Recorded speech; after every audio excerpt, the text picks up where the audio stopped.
Tyrell, you've been around jail for a couple of years in Mississippi State and here. Do you look at last week or 2 weeks ago as, oh wow, how'd that happen? It was a kind of a really big surprise for us, but like he's played quarterback before, I've played with him before, so when I seen him do it, it's something I've seen before, it's something I knew that he had in him, so I didn't really doubt him at all when it happened. You surprised that he got lost in the numbers shuffle here at quarterback, and Brady just said he just didn't have enough time to give him a chance to show what he could show? We had a lot of quarterbacks, a lot going on at the time. So I just feel like at the situation it just wasn't best for the team. But now we're in a great situation. What do you think? Does the offense change now with him at quarterback based on what you guys did at Hawaii? I believe that it just gives a lot more people opportunities. That's what it does. It doesn't really change. We don't run the ball more. We don't throw the ball more. I just think it gives more people opportunities and chances to make plays. What kind of wide receiver could Braxton Burmeister be? He can be a really good wide receiver, actually, because he's honestly one of the most explosive athletes I've ever been around since I've got to college. He's really good. Like, even seeing him yesterday do some things, like, you shouldn't be able to do that as your first day at receiver, but he can. So it's really good. It's going to be fun to watch. What was it like for you having a game like you had last Saturday against Hawaii when, we've kind of been waiting for the wide receivers to have those opportunities, and you've had 4 or 5 games before a game like that. What was it like for you to have that breakout game? It was really a blessing, just things like that you just pray for, it's just a lot of people just tell you to stay patient. And that's one thing, like the people in my corner that they preached to me. So that's one thing that I did. And it was a blessing. It was fun. I loved it. And obviously I want to do it again. Jonah, can you talk about the defensive front? Brady says you've been run deficient. You haven't done a good job there. And I asked him, is this just a byproduct of you guys having to be on the field for so many snaps because the offense has struggled so badly? So where is the defense right now? No, I think it's nothing about the plays we run or the amount of time we've played on the field. It's more about just our players wanting it a little bit more and playing a little bit more aggressive, and we've been working on that a lot. Along with obviously the tackles that we miss. Definitely gotten better, but they're still there, and they're still killing our defense in some opportunities that we have to stop it a little bit more. We have a pretty high standard for rush defense. So this year, with the numbers that we've had, it's definitely something to work on. What's it been like playing with your brother this year? It's been good. We've had it's good to have like another set of eyes for him and me. Obviously, we break down the film together as much as we can. We talk about plays as much as we can, and while we're practicing, obviously I'll give him tips because I played a little bit more in the defense that we play in right now. He corrects me when he thinks that he can, and I correct him when I think I can. It's definitely a mutual relationship that we've had, and it's definitely benefited both of us. Anything else for the student athletes? The defensive metrics are way off. What disappoints you the most? Because tackles for loss of sacks, third down percentage, you've always been excellent, and none of them are excellent this year. You kind of stunned at that? A little bit was surprising. I'm not gonna lie. None of our stats are where we want them to be. Probably the one that I want to work on the most personally is points allowed per game, and especially touchdowns, as it's part of our defensive philosophy. And the more you keep it out of the end zone, the better chance you have of winning. And I think that's something that we're going to work on a lot going in on out. What do you do to change that? I mean, you can't just turn that on and get better. I mean, what do you do in practice or wherever to turn that around? It's more critiquing players. We do have a lot of guys that have either came up to play a big role or have moved down, like Garrett did, to the D-line, and just fine-tuning those little things that are going to make our defense just as good as it can be. Tyrell, how much do you enjoy the special teams aspect of football. I mean, you've made huge plays. San Diego State's been among the most efficient special teams unit in the country over the last 2 years. You've been a big part of that. Like, how much fulfillment do you get on special teams? I love it, honestly. Special teams, I'm not going to say I love it more than offense, but special teams is fun to me. Like, I look at special teams as another opportunity to make a play, another opportunity to get in the end zone and put points on the board for our team. So it's just something I really take pride and take joy in. And if I could, I'd play all four. But I do what I can for the team on special teams, and I love it. I really do. You have a competition going with Jordan Bird to get down there? Nah, we don't, but that's something we should make it a competition because we're down there a lot, and we work hard every day in practice and on the game. So we make plays. It's fun. I love being out there with Jordan. He's a good competitor.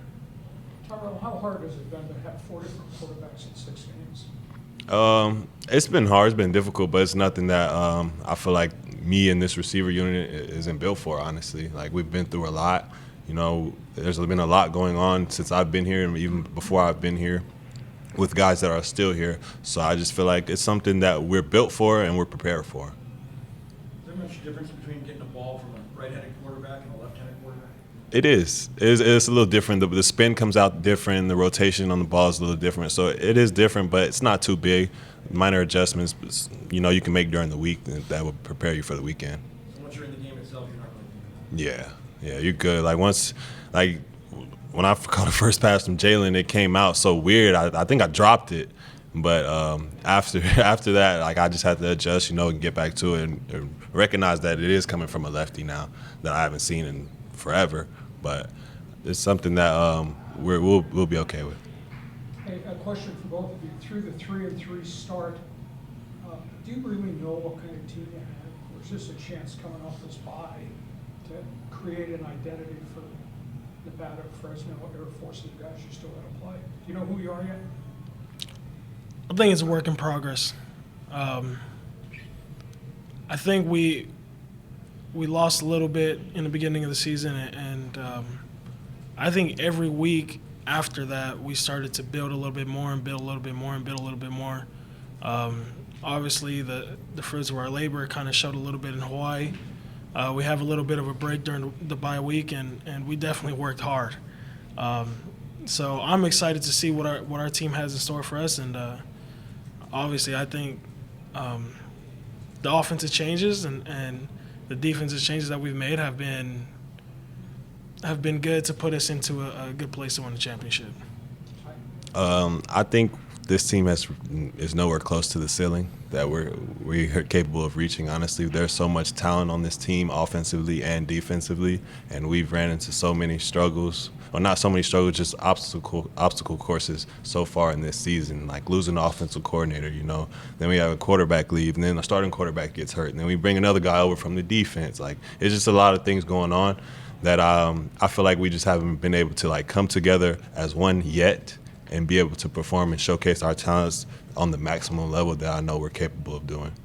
And defensively as well, like, this is one of the best defenses in the country every single year. And I know that they haven't played to the standard that they hold for themselves, and I know that it'll pick up. I have one more for Jonah. How much respect do you have for Jalen? I mean, in seeing what he did all camp and playing defensively, he played like 60-something snaps maybe against the University of Toledo, and then a couple weeks later he's playing offense and he's, you know, the starting quarterback leading a game-winning drive. What's that like from your perspective as a defensive player, see someone do that? You can ask him yourself, but I've told him to his face that I think he became, in my opinion, a much better player after he came over to the defense. Not in terms of athleticism, not in terms of knowledge, but I think he showcased a little grit that he hadn't showcased before he went to the defense. I gave him the most props out of everybody. I've seen him do a lot of things for our defense. Coming in that Toledo game was big for us. But more importantly, he was on a lot of our special teams as well. Just making that transition, sticking to what he believes was right. And obviously his outcomes was pretty good for us on defense. But then going over to the offense and doing what he did, I give him the most props out of everybody on the team for this last week. What does it mean to you guys when Jalen went to Brady and said, I'll play quarterback if you want, and then Brax said, I'll play wide receiver if need be? It just showed what characters that they had. Obviously, not just putting themselves before everybody, but putting the team before themselves, and players like that don't come along much. So I'm really proud of what they did, and I can't wait to see what they do. Like Jonah said, it just shows what kind of guys we have on the team. It just shows that they're not all into themselves. They're about this team and winning another championship for this university. And when you have guys like that on the team, that's when you really are able to win championships.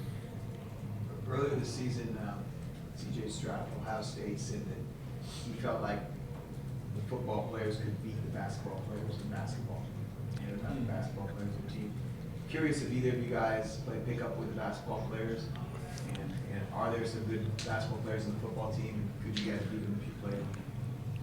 I've never played pickup with any guys on the team since I've been out here. Like, I'm not really like a big pickup basketball guy, but I have heard and seen some stories and some things that we do have some pretty good basketball players on our team. And so I think we'll give them a good run. I'm not going to lie. I have nothing to say about that one. You have something to say, don't you? No, we have some great athletes. I don't know about beating our basketball team with the athletes they have on No, their yeah, team they're and the good, practices that they have. Yeah. But it would definitely be a good game, Yeah. or at least get to watch. Who are the best basketball players in football? Ooh. I'm not gonna lie, Jalen Maiden is a pretty good basketball player. I'm going to go with Jesse Matthews. He's pretty good. Okay, yeah, he's pretty good too. Jalen's okay. Yeah, he's good. Awesome.